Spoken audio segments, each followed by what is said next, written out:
Escuela de Gigantes. Hola, buenas tardes. Un placer. Bienvenidos a el lanzamiento de Escuela de Gigantes, acá en Radio Presencia, con Rocío Aquisdana, nuestra médica de apoyo, con Gabriel Aquisdana, licenciado en Educación Física y especializado en alto rendimiento, con el honor de tener acá al director de la radio, Claudio Rivadero, y Gastón, que nos acompaña. Hoy tenemos la grata alegría de invitar a un entrenador de élite. Y cuando digo un entrenador de élite no estoy diciendo porque sí, estoy hablando de una persona que ha recorrido los principales sets del mundo, ha entrenado desde su hermano David Albandián a otros tenistas de alto rendimiento, argentinos, rusos. He conocido personalmente a los grandes tenistas, como por ejemplo Rafael Nadal, y también tiene su propia escuela hace muchos años.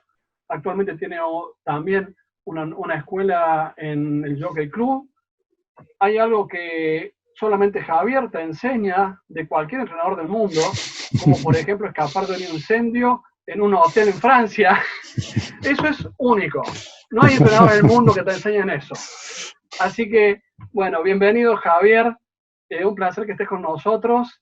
Me gustaría que le cuentes un poquito a la audiencia, un poquito tu historia, que yo sé que es riquísima. Me has contado los secretos de lo que es el tenis, para nosotros que a veces creemos que solo se trata de jugar bien, y vos me iluminaste con un montón de datos y estrategias y detalles que resultaba para mí totalmente desconocidos. Así que bueno, gracias por estar, te damos la palabra, te pediría Gracias. que te presentes, nos cuentes un poquito tu historia. Gracias, Marcelo. Ante todo, gracias por la invitación. La verdad que muchísimas gracias. Y bueno, me pasa que tenemos una larga historia nosotros, ¿no? Que ya nos conocemos hace rato, entonces Sí. hemos tenido mucho tiempo como para poder hablar y refrescar vivencias, historias y todo ese tipo de cosas, ¿no? Que son también lo que nos va dando la experiencia y, y el cómo ir saltando los obstáculos como para poder seguir progresando y encontrando la performance de cada jugador, ¿no? Y qué tarea difícil, ¿no? Contanos, hoy tenés tu escuela en el Jockey, ¿puede ser?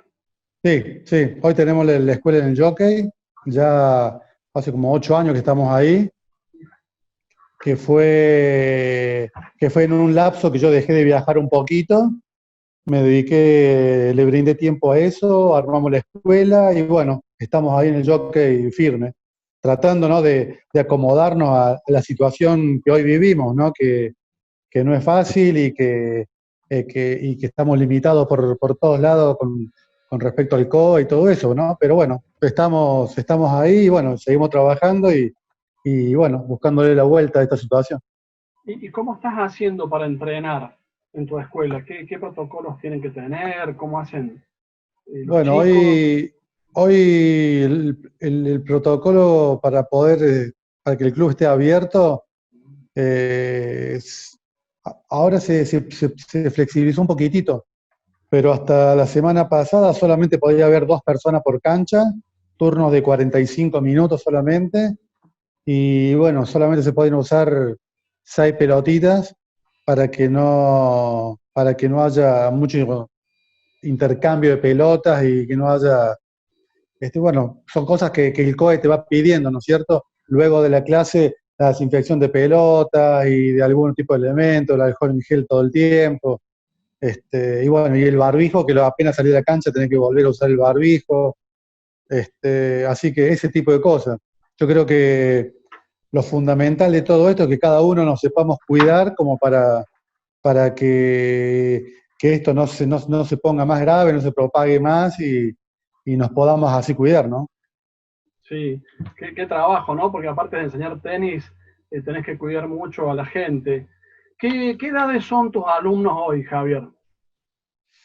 Bueno, en la escuela particularmente tenemos chicos a partir de los 5 años, hasta la escuela funciona hasta chicos de 18, que serían los juniors, y después tenés clases particulares o grupos de edades más altas que lo podés estar dentro de la escuela o podés dar clases particulares.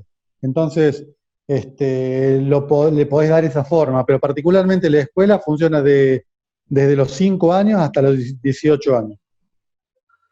Vos sabés que yo recuerdo una nota que David dijo, algo que vos también me dijiste. David en un momento dijo que si sus amigos tuvieran que seguir el ritmo de exigencia de aeropuertos, viajes, hoteles, muy pocos podrían seguirlo. Y vos dijiste recién que paraste un poco de viajar y me contaste alguna vez que también estabas harto de viajar. De afuera la gente dice, pero qué piola, están en Wimbledon, están allá. ¿Cómo es esa vida, Javi? ¿Qué tiene que pensar un tenista que empieza y dice, yo quiero llegar a la elite del mundo? ¿Es solitaria? ¿Lleva mucho esfuerzo? Lo que pasa es que cuando arrancás, estás con es otra energía, es otra situación donde vos vas descubriendo cosas y creo que la misma adrenalina te va llevando y no te va haciendo ver ni lo que vas dejando ni lo que se te puede llegar a venir, por más que en tu cabeza lo quieras dibujar un poco. Como vos decías al principio, yo estuve viajando sin parar 14 años. Cuando te digo sin parar, es sin parar, estando el 90% del año afuera de tu casa, ¿no? Que solamente parás para hacer la pretemporada 15 días en noviembre y en enero, en diciembre estás arrancando la pretemporada para arrancar el año tenístico los primeros días de enero. Y bueno, después de 14 años con ese trajín, ¿viste? Me tomé como un par de años con más tranquilidad y ahí fue donde armamos la escuela. Entonces, yo estuve en la escuela sin viajar 4 años aproximadamente y después de ahí empecé a viajar un poco. Ahora, estos últimos 4 años volví a viajar un poco, estando parte de tiempo en la escuela y otra parte de tiempo viajando con algunos profesionales. Vos me decías que tenías tenistas hasta 18 años. Yo tengo una anécdota personal que no sé si le hemos hablado alguna vez. Cuando vos lo entrenabas a David, y David era chico, tendría como 16 años, yo no recuerdo muy bien. Sí. Mi vecino ahí de Unquillo, Cayo Rivera, ustedes hablaron con él para ver cómo era la posibilidad mejor que Cayo se entrenara, yo no me acuerdo muy bien. Y charlando con Cayo me dice, digo, ¿vas a cerrar con Javier, con David? Y me dice, mira, hay un problema. Dice, David es muy bueno. Me dice, pero ¿sabes cuántos chicos yo he visto como David? Cayo debe tener como 60 años hoy. Dice, llegan a los 17, 18 años y se cansaron del ritmo, apareció la noviecita, cambiaron sus expectativas y quizá todo el esfuerzo de 10 años de una familia o vos como entrenador se pierden porque, bueno, apareció una edad donde las expectativas son diferentes. Ustedes lograron vencer eso y soy testigo que eso tuvo mucho que ver la familia, ¿no es cierto? Y tu orden mental. Que yo te voy a preguntar cómo te definís, que yo lo tengo anotado acá, como sé que te definirías, pero ¿cómo haces con eso? ¿Cómo haces con un chico que tiene 17, 18 años, no llegó al top 10, está con esas ganas, y aparece la novia, aparecen los amigos que vamos de joda, todo ese mundo que te llama? ¿Qué consejo le das para el tenis o cualquier deporte? ¿O cómo se maneja eso? Mira, yo creo que eso va a estar latente siempre, ¿me entendés? Lo que pasa es que cuando tu nivel de exigencia es mayor, es como que tu determinación también es mayor. Entonces, automáticamente vos lo vas catalogando o lo vas poniendo en su lugar, que es como que pasa a otra prioridad. por más que lo quieras hacer y en algún momento lo hagas un poco, pero tu prioridad, sabes, la tenés muy clara, que es ser profesional y dedicarte a eso, que tenés que estar realmente, para poder hacerlo bien, tenés que estar enfocado al 100%, no, si no, no tenés chance. Está bien. Eso En hicieron, cambio, en cambio cuando hicieron los muchos otros, alumnos que creen que se trata de ir a jugar al tenis, quizá con un talento inmenso, pero que no tienen esta comprensión. ¿Cómo se hace para hacerle esta comprensión, darle este mapa mental a un alumno tuyo con yo creo, talento, pero que a su sí. vez está tentado por el mundo y no se le dan los resultados a lo mejor? No, bueno, yo creo que la forma de entrenar ayuda mucho a crear también la mentalidad. Ah, qué bueno eso. Porque yo particularmente entreno mucho la parte mental dentro de la cancha, en la en el entrenamiento. Yo sé que por ahí muchos entrenadores no lo hacen tan así. Entonces, lo ideal es poder ir preparando al jugador y haciéndole ver las exigencias que van a venir, el nivel que tiene que tener para el cual se tiene que afrontar, se tiene que preparar para afrontarlo, porque si no, cuando uno empieza a ganar un poquito, los niveles es como que no se termina nunca la escalera hacia arriba. Siempre vas a encontrar uno que juega mejor que vos. Entonces, si realmente no te vas preparando bien, los golpes que te vas pegando son importantes también.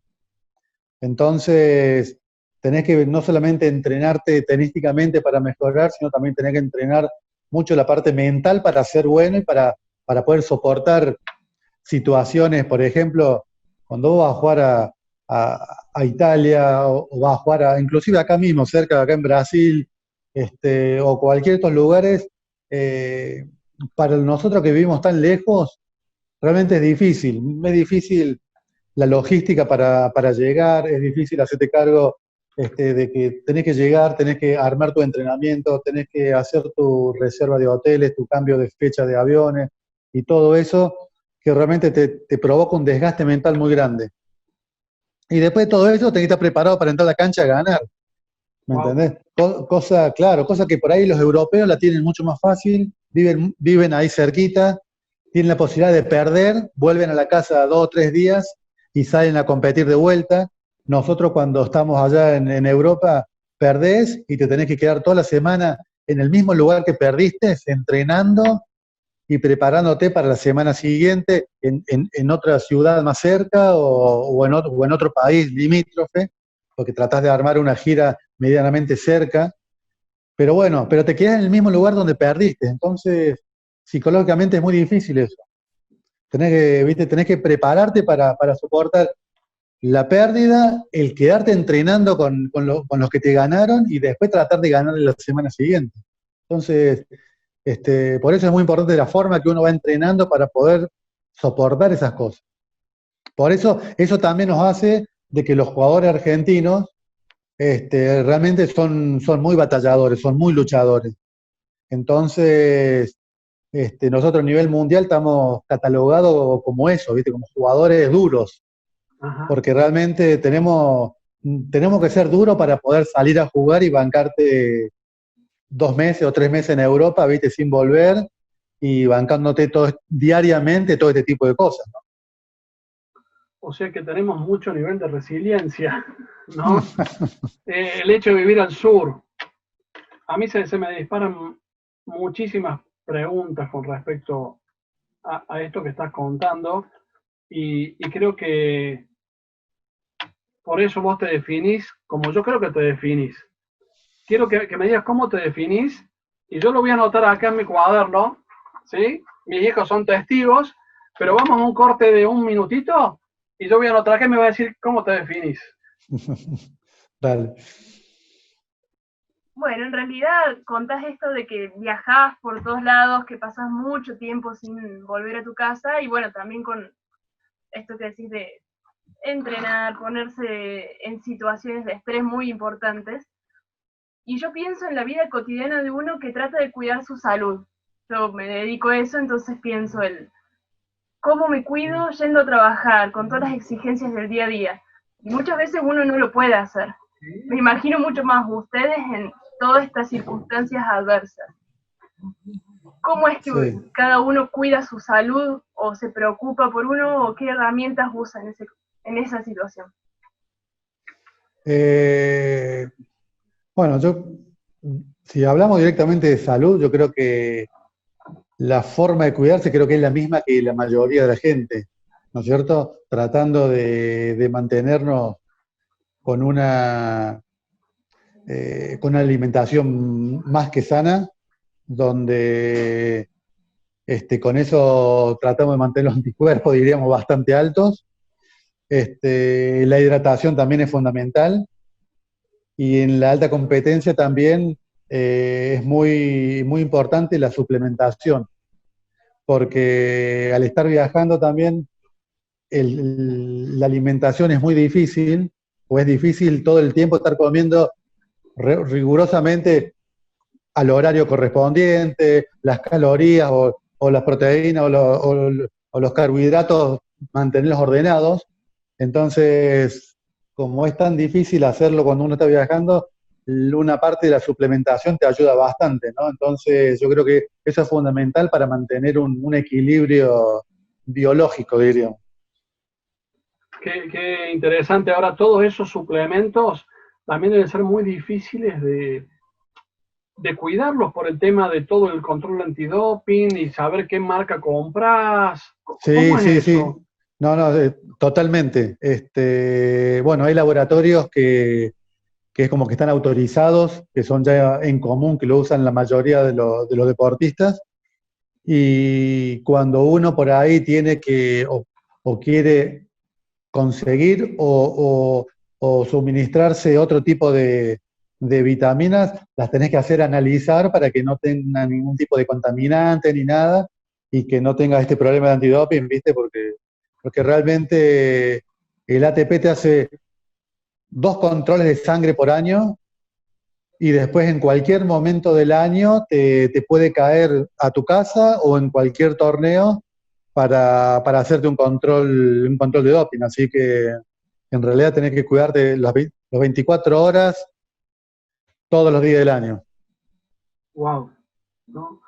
El otro día hace poquito estuvo Federer en Argentina, que sé que vos lo has visto jugar, incluso creo que en los vestuarios. Es muy interesante que dice que todavía tiene miedo antes de entrar a jugar. Y que es bueno para él tener ese miedo. Y uno se pregunta, si Federer tiene miedo, bueno, ¿qué queda para los demás? ¿Qué opinas de ese tema, ¿no? Del miedo, el miedo escénico, lo que Sí, llamamos miedo y a veces no es miedo? bueno, yo creo que Federer se refirió más a eso. Más que un miedo, es la adrenalina que empieza a circular en cada uno por dentro antes de entrar a la cancha, cuando se van arrimando los minutos antes de entrar a la cancha. Yo creo que es gran parte de adrenalina, de ansiedad y de ya entrar a la cancha a poder sacarse ese estrés previo a la competencia, ¿no? Yo creo que pasa mucho por ahí el tema. También hay muchos jugadores que eso le terminan jugando mucho en contra y se terminan desarrollando, como vos decís, el estrés o el miedo escénico que hoy parece que estuviera de moda, ¿no? Pero yo creo que en algún momento todos han pasado por ese momento y hay que tratar de manejarlo, de llevarlo un poquito, cómo poder manejarlo, soportarlo. Por eso también yo en un momento, hace un ratito, en el bloque anterior te comenté de la forma de entrenar. Porque si vos, tu forma de entrenar, vos la relacionás mucho o la trabajás mucho, el entrenamiento, con el estrés, con entrenar bajo presión y todo ese tipo de cosas, vos también lo vas preparando para esos momentos previos o esos momentos de sumo estrés que tienen en la competencia. Lo que decís me hace acordar cuando Andrea Agassi gana Wimbledon y le preguntaron qué sintió. Y él dijo, lo mismo que sentí las miles y miles de veces que me lo imaginé desde que era niño, ¿no? Tal O sea cual. que vos estás trabajando eso. Eh, también hay un problema con esto que me estás diciendo que me parece muy interesante, ¿no? Esta adicción a la adrenalina o esto que se genera. Yo he visto de que, por ejemplo, cuando dejó de jugar Ginóbili, y muchos más dicen, volví a la cancha y ya no sentí algo. Capaz que sea esa adrenalina. Totalmente, totalmente. Sí. Y lo otro, que también he visto, hay deportistas que se motivan a sí mismos por esta motivación de retroalimentación negativa, que me parece que es un gran problema, que siempre ante la adversidad es como que recién aparece la motivación, en vez de ser una retroalimentación positiva que siempre es voy por más. Me parece que Nadal es un jugador de retroalimentación positiva todo el tiempo, aunque esté en la negativa, pero tiene esa positiva. Pero hay otros que me parece que solo ante el estrés, solo ante la angustia, es que sacan lo que llaman fibra del campeón, pero en realidad es una retroalimentación negativa ante el estrés. Es complicado eso, ¿no es cierto? Sí, sí, sobre todo yo creo que le pasa mucho cuando, es como que cuando arranca el partido o cuando están arriba, es como que se ponen tan negativos que es como que pierden el foco de la atención, el foco de la intensidad de lo que están haciendo y empiezan como a realimentarse negativamente y empiezan a tener miedo al ganar. Ah, Y solamente cuando ya tienen el partido casi perdido, pueden cambiar ese chip o esa parte negativa y pueden reprogramarse, diríamos, ¿me entendés? Porque ya se sacaron ese miedo de ganar porque ya el partido lo tienen totalmente perdido y terminan tratando de sobrevivir. Que, ¿viste? La palabra es esa, es sobrevivir. Entonces de ahí terminan sacando todo lo que tienen. La verdad que no es nada bueno eso, ¿no? Ya lo sabemos, porque es como que estás jugando al filo de la navaja, es como que para vos poder potenciarte internamente, tenés que estar con el partido perdido, ¿me entendés? Entonces, realmente para un jugador que se pueda desarrollar bien, es difícil eso, ¿no es cierto? Es difícil como progresión. Así que, bueno, por eso es fundamental trabajar la parte mental para poder ir ordenando e ir encontrando formas y técnicas para poder mantenerte. No siempre lo vas a poder hacer 100% positivo, pero sí sabiendo dónde tenés que apuntar con tu cabeza y saber qué es lo que tenés que hacer con tu cabeza. Es excelente lo que decís, tocaste un tema que ahora voy a ir, que me parece trascendente. Superar, antes comentabas, decías, bueno, te quedas en un lugar que perdiste, ¿no? Eh, Ahora, a veces es mucho más difícil superar el éxito. ¿Cómo se remonta un jugador porque también hablaste del miedo a ganar, ¿y qué pasa cuando ganaste? A lo mejor ganaste un torneo y después viene y volveré a ganar, o ya llegué y punto, y como vos dijiste antes, no se llega nunca, ¿no? El deportista de élite no llega nunca. Y en realidad lucha contra sí mismo, contra ser mejor cada día, más que otro, y los otros te sirven como el sparring o el que te devuelve, te da el feedback de dónde estás parado. ¿Cómo se supera Totalmente, el éxito? totalmente. Yo creo que acá, en este deporte, en el tenis, para tener una carrera exitosa, el secreto es la autosuperación. Claro. Porque siempre va a tener un jugador que es mejor que vos al frente, excepto que sea dentro de sean los tres mejores del mundo. ¿Me entendés? Entonces siempre va a tener uno que juega mejor que vos y siempre va a tener también uno que juega menos que vos. Entonces tu zanahoria, tu motivación tiene que ser mejorar vos mismo. Entonces eso yo creo que es lo mejor para poder mantener una motivación propia, un desafío propio, y eso hace que a la corta o a la larga vas a tener una carrera exitosa. Mirá, estás tocando temas, ¿no? Que, bueno, son entrenador de élite. Y este programa se trata de alto rendimiento y las claves del éxito. Estás hablando también del ego, ¿no? Y Escola le hicieron hace poquito una entrevista maravillosa, lo recomiendo, creo que era Fantino o Novares, yo no me acuerdo, y él decía que un deportista de ese, como él, tiene que tener ego, ¿no? Y este ego de decir, yo quiero ser mejor cada día, el más grande cada día, y él dijo que el éxito es vaciarse. Me pareció fantástico, decir, bueno, que terminó el partido y di todo, no me quedó nada. Dice, eso es el éxito para mí. Pero creer que un deportista de élite no tiene que tener ego, dice, es un grave error. ¿Cómo lidias, me vas a contar después del corte, con las vanidades de los egos de un deporte tan individual como este? ¿Y qué es el éxito? Vamos a un corte y me contestás esas dos preguntas. Dale. Bueno, seguimos acá en Escuela de Gigantes, alto rendimiento, con Javier Nalbandián. Gran placer. Queremos comentarles que hoy no podemos subirlo ahora a Facebook, a este video, a esta charla maravillosa con Javier. Después de un rato la vamos a subir para todos los que quieran oírla. Nos están escribiendo, Gastón Ferreira, muchas gracias, y otros amigos.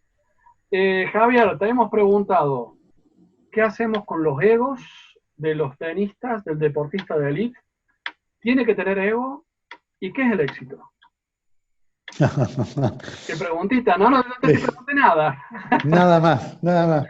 Pasa que son preguntas que abarcan tanto que no son fáciles. Pero bueno, como hablamos recién, el ego creo que es fundamental, porque es como la punta de la flecha, ¿no? Lo que te va, lo que te potencia, lo que te empuja, lo que te lleva. Lo que pasa es que hay varios tipos de ego. Tenés el ego que realmente te potencia y te lleva a a poder lograr tus metas, y tenés otros egos que se terminan transformando en frustraciones, ¿viste? Que no te dejan ver la realidad, no te dejan tener buena lectura de lo que sucede. Y bueno, entonces, ¿viste? La verdad que los egos, es muy difícil luchar con los egos, pero creo que un gran jugador, si no tiene ego, no hay forma de que pueda triunfar, ¿no? Qué bueno, qué bueno. Y el éxito, ¿qué sería? ¿Qué le dirías vos a un chico que se entrena con vos? ¿Qué es el éxito para vos? Porque no todos van a ser número uno, eso es imposible. No, Y no, todos van a... por eso cuando hablamos ahí de las motivaciones, tienen que pasar por superarse, por mejorar día a día ellos mismos. Y yo creo que el éxito de esto, más allá de que uno tenga que siempre vos te pones como éxito o ganar un torneo o lograr un ranking o lograr tal o cual meta. Pero creo que el éxito principal es poder crecer y mejorar el día a día. A veces hay un tiro que no te sale y el éxito tiene que ser poder mejorarlo al día siguiente. ¿Me entendés? Y lo podés hacer a través de un golpe, lo podés hacer a través de un gesto en las piernas y lo podés hacer a través de un ejercicio mental que haces adentro de la cancha. Entonces, yo creo que el éxito tiene que ser una acumulación de cosas para después lograr tu objetivo. Qué bueno. Son tantos temas, la verdad que esto daría para un montón de horas. Gabriel, te quiero hacer una pregunta, pero antes de eso te quiero apoyar eso en una charla que vi de Federer, y dice que que él tenía un carácter muy malo cuando era chico, que rompía las raquetas, que le llevó 2 años de trabajar sobre sí mismo para poder corregir eso, y que recién ahí pudo explotar, ¿no? Recién cuando trabajó esto sobre sí mismo. O sea que en definitiva el alto rendimiento, el deporte, es todo un desafío contra uno mismo. Exactamente, Gaby, exactamente. ¿qué querías preguntar? No, Ah, ahí está. Sí. Bueno, ya que estamos, qué bueno todo lo que están contando. Creo que dentro del tenis o de cualquier deporte en general hay algo que es clave, que es la actitud, ¿no? Con la que uno golpea una pelota, con la cual uno presta atención a dónde va la pelota o qué es lo que vas haciendo. Desde el punto de vista de entrenador o ya sea jugador, ¿cuál crees que es la actitud correcta antes de enfrentar cualquier desafío? eh, lo primero que, o sea, uno como entrenador, lo primero que tiene que recalcarle al jugador, primero son sus virtudes que tiene dentro de la cancha.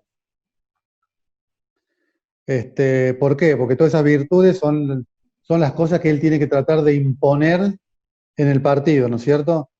Eh, a raíz de eso, armas una táctica de juego donde tratás de que con esas herramientas que el jugador tiene pueda hacer el mayor daño posible.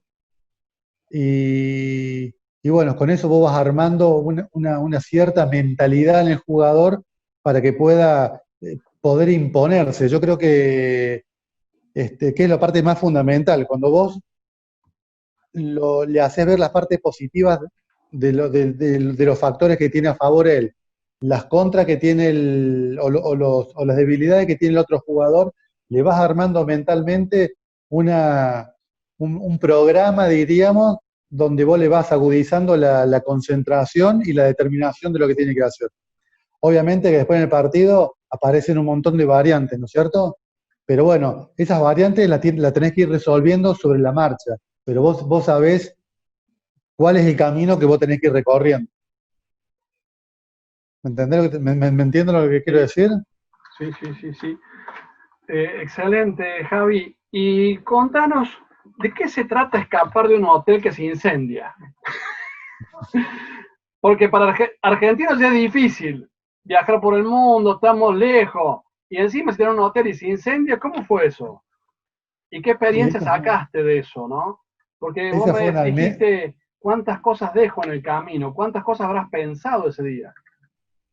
esa fue una anécdota que hoy la vivo, la recuerdo con una cosa, viste, muy, no sé si graciosa, pero sí, la verdad que hoy me río demasiado de eso, ¿no? Pero en ese momento, la verdad que fue bravo, porque estábamos en Bordeaux, en Francia, torneo previo a Roland Garros, y era la mañana al debut es un challenger muy grande. Y era la mañana del debut, arrancaba el torneo, y teníamos que ir a jugar. Estábamos desayunando 8 de la mañana aproximadamente, y terminamos de desayunar y empezó a sonar la alarma en el desayuno, la alarma del hotel. Y nos empezaron a sacar todos para afuera, para afuera. Y queríamos saber qué papel. En realidad, al principio pensamos que era un simulacro. Encima en francés, que muchos no lo manejan, no lo entienden, te hablan rápido. Entonces, viste, bueno, salimos todos corriendo para afuera. Y cuando llegamos afuera a la calle, empezamos a ver un humo que salía de una ventana. Entonces, ya simulacro ya no era, ¿viste? Ya no era simulacro. Yo en ese momento estaba con Eduardo Schwank. Y bueno, resulta que humo, llegaron los bomberos, escalera, fuego para todos lados. La verdad que la gente, había gente que, porque estaba incendiando para atrás también, había gente que se estaba tirando por las ventanas para los patios internos de atrás. Así que no, fue grave. Y cuando nos descuidamos, que los bomberos pudieron tranquilizar la situación y ya la dominaron, se arrima el conserje del hotel y nos llama, Mr. Joan Nalbandian, y cuando nos llamó, dije, acá estamos al horno, acá estamos al horno. Y bueno, nos metimos adentro, nos metieron adentro, qué sé yo, y ahí nos informaron de que el incendio se había iniciado en la habitación nuestra. Y bueno, obviamente, en ese momento Bueno, los bomberos ya habían parado todo, nos dejaron subir, sacamos lo poco que quedaba, no quedaba nada. La verdad que perdimos pasaporte, documentos, plata, ropa, qué sé yo, encima habíamos ganado el Challenger anterior de Roma y perdimos la plata de Roma, los premios, todo. La verdad que perdimos todo. Qué feo.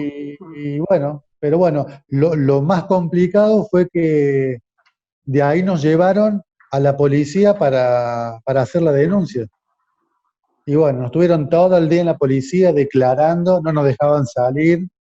La verdad que nos trataron Como que como si nosotros ustedes, hubiéramos generado el incendio, ¿viste?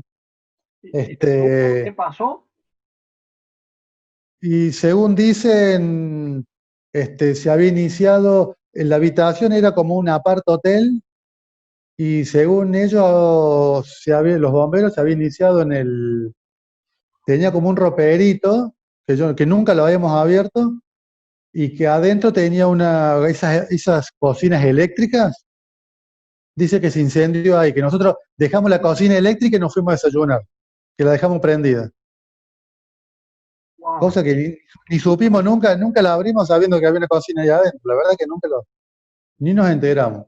Pero bueno, viste, Y terminó después saliendo fueron a así la jugar, jugada. ¿y cómo jugaron? ¿Qué pasó? Bueno, resulta que, bueno, ese era el día que arrancaba el torneo. eh, Tuvimos que pedir raqueta prestada, ropa prestada, y la verdad que entramos a la cancha sin el bolso de raqueta, sin nada. Entró con una zapatilla semi quemada que le había quedado, una raqueta que Limpio le habíamos total. dejado, sí, negra, tenía toda la punta, la zapatilla, toda la punta negra chamuscada. Habrán dicho estos Otra raqueta, argentinos. sí, no, no, de loco. Otros jugadores argentinos nos prestaron ropa. Una Acaso raqueta con habíamos dejado en el alambre. club una raqueta la habíamos dejado en el club encordando, y se le salvó una raqueta a él porque estaba metida dentro del bolso, que se le quemaron todo el encordado, todo eso, pero la raqueta le sacamos todo el tizne que le había quedado y la pudimos salvar. Y con eso entramos a la cancha.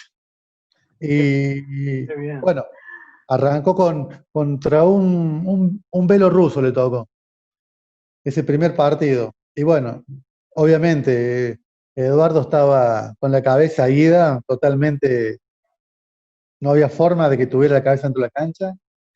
Pierde el primer set y yo de afuera gritándole, dale, Garde, corre, metí la bola adentro, dale, jugale por acá, hace esto, hace lo otro. Y no reaccionaba, el gordo no reaccionaba. Segundo set, también break abajo, y en un momento ya le grité gordo y ya lo puteé mal y qué sé yo, todo, ¿viste? Tratando, tratando de encontrar alguna reacción, ¿viste? Y bueno, hasta que reaccionó un poquito, termina ganando ese set y termina ganando el partido. Qué bueno. Qué Al bueno. día, al día siguiente, bueno, ese día pedimos la raqueta argentina, así que ropa y todo eso. Al día siguiente jugamos de vuelta, volvimos a ganar.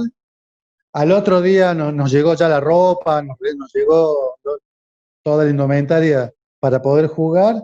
Y bueno, creo que te diga la verdad, terminamos ganando el torneo. Muy bien. Bueno.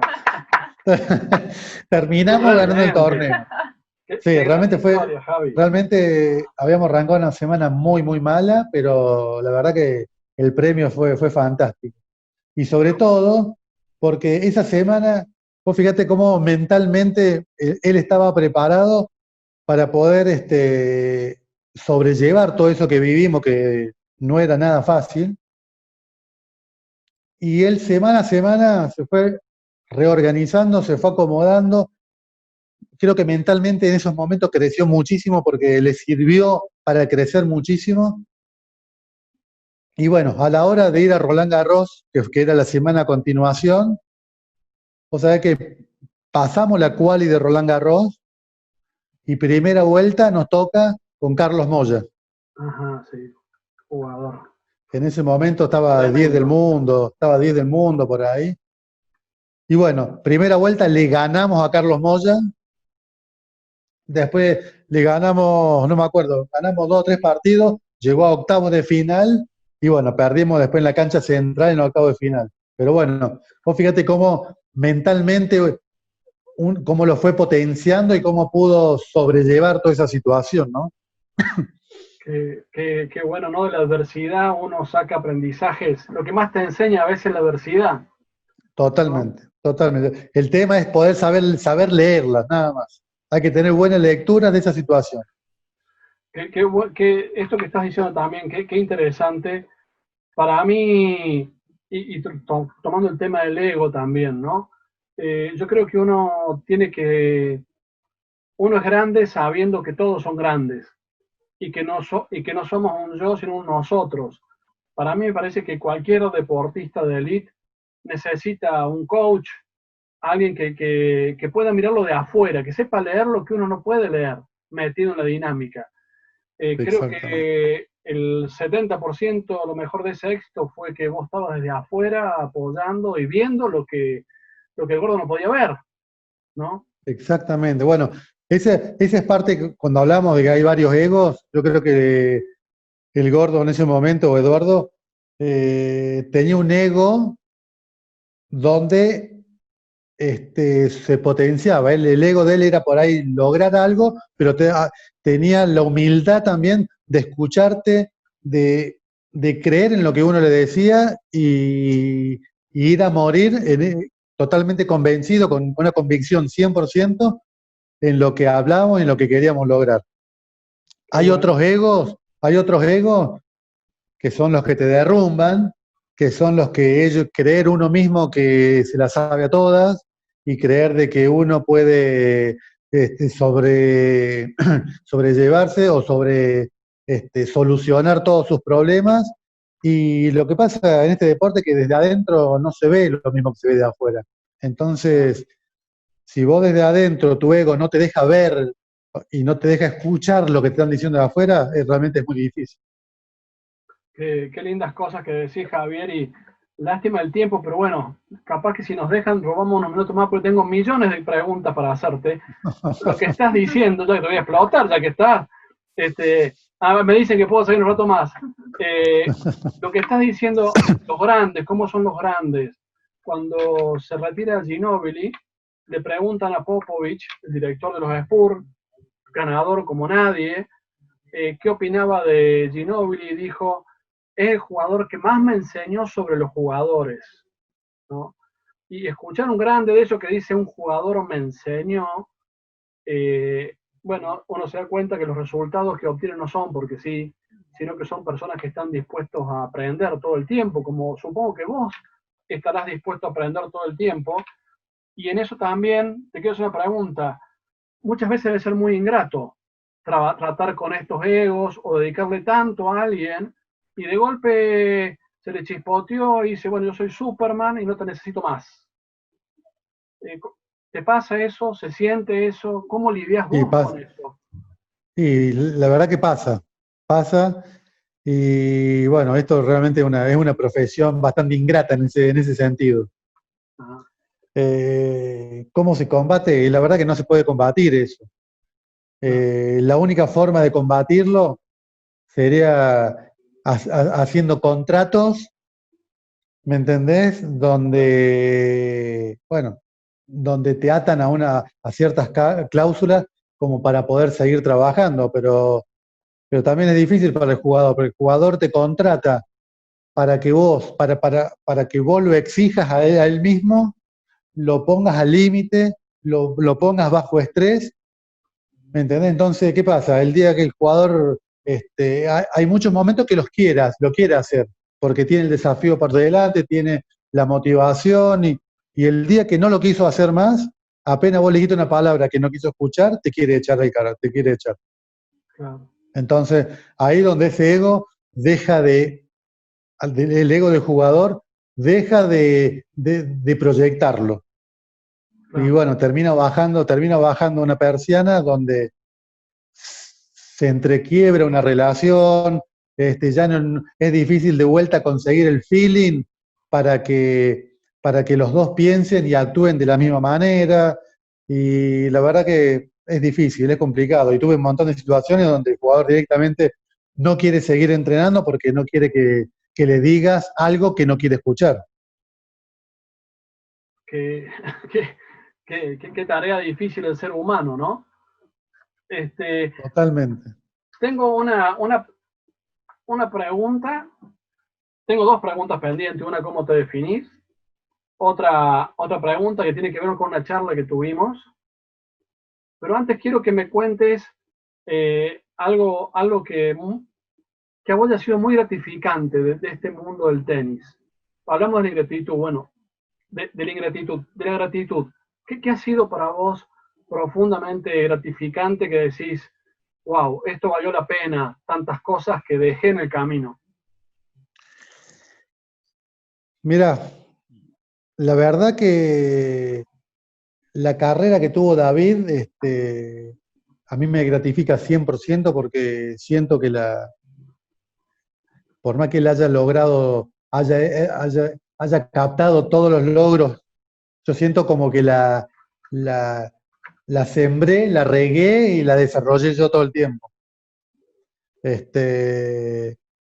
Y con Eduardo me pasó exactamente lo mismo. Con Eduardo, yo arranqué con él a los 18 años cuando no tenía ni un solo punto ATP y en 4 años estaba 48 del mundo.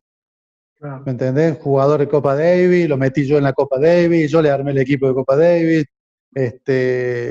lo hice yo, ¿me entendés?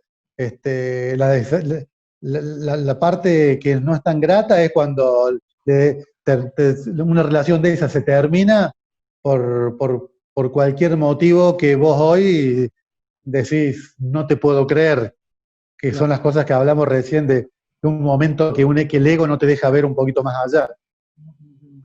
Pero si vos hoy me preguntas si lo volvería a hacer, por ejemplo, las dos cosas las volvería a hacer 100%, porque realmente los pude disfrutar, lo hice con David y lo pude volver a hacer con Eduardo, que eran dos jugadores totalmente diferentes. Yo armé un sistema de entrenamiento donde, por más que sean jugadores diferentes, logré casi formas de jugar muy parecidas y mentalidades en ciertos momentos muy parecidas. Así que eso realmente a mí me gratifica mucho. Qué lindo.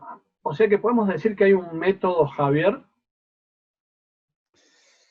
Hay un método, yo por lo menos traté de armar una forma de entrenar donde te vas esquematizando, te vas diagramando, y eso a la corta o a la larga te ayuda a que tu formación tenga ciertos patrones, ciertas formas de actuar y de resolver situaciones.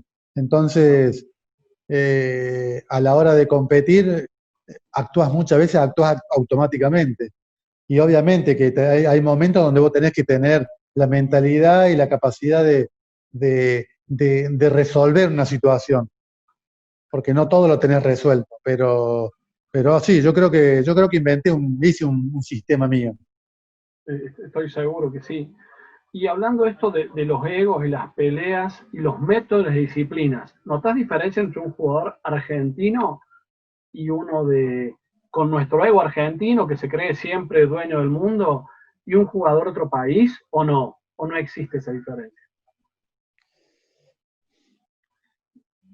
Yo creo que hay un poco de diferencia, pero también nosotros tenemos una forma muy parecida también a lo que tienen los españoles o los italianos. Por más que nosotros estemos acá en Argentina, tenemos un ego bastante parecido.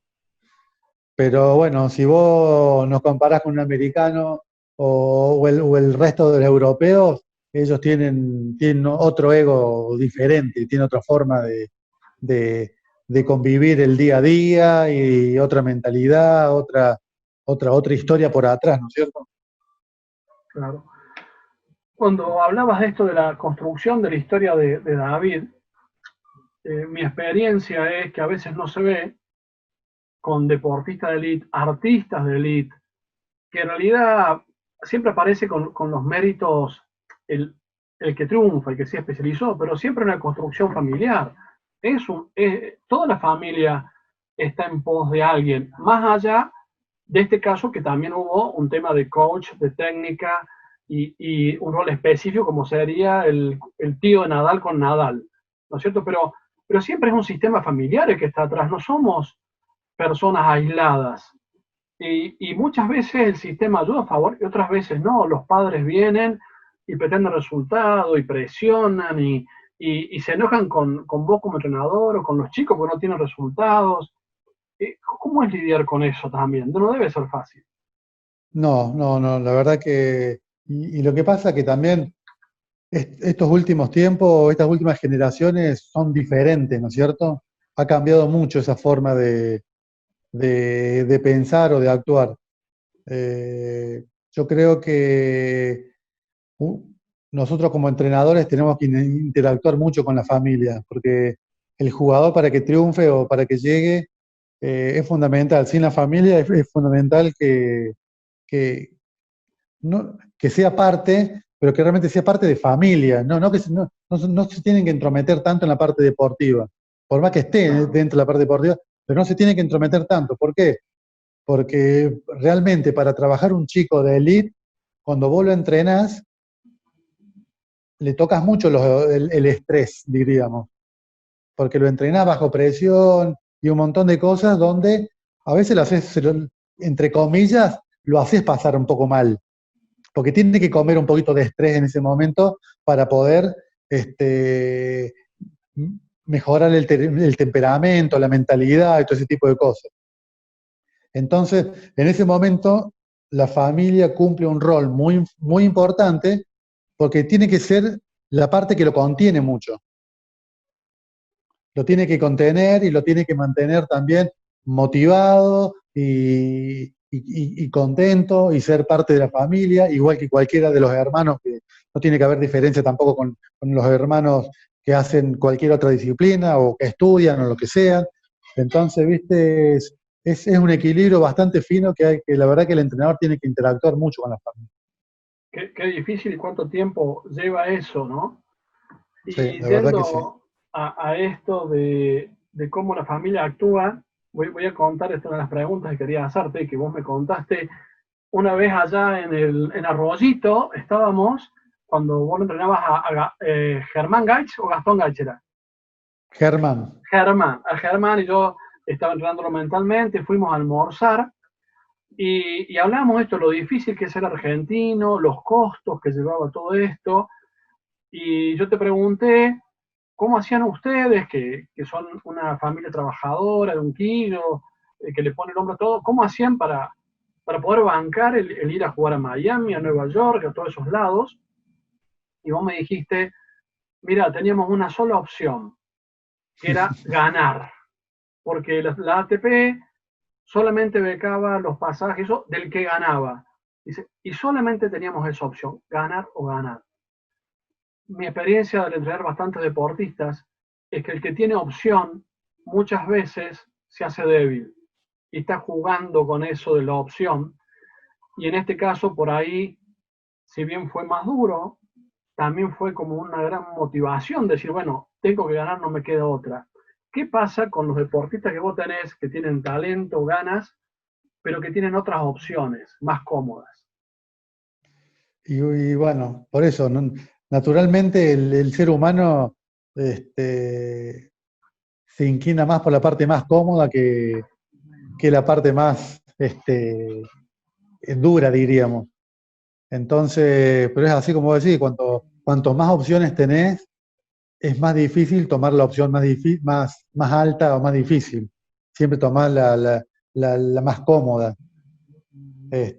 Nosotros, como vos contabas, teníamos una sola opción. Y si no ganábamos, no teníamos chance de conseguir la beca o poder viajar con el equipo, o con la ITF, o con la COSAT, con lo que sea en ese momento, ¿no es cierto?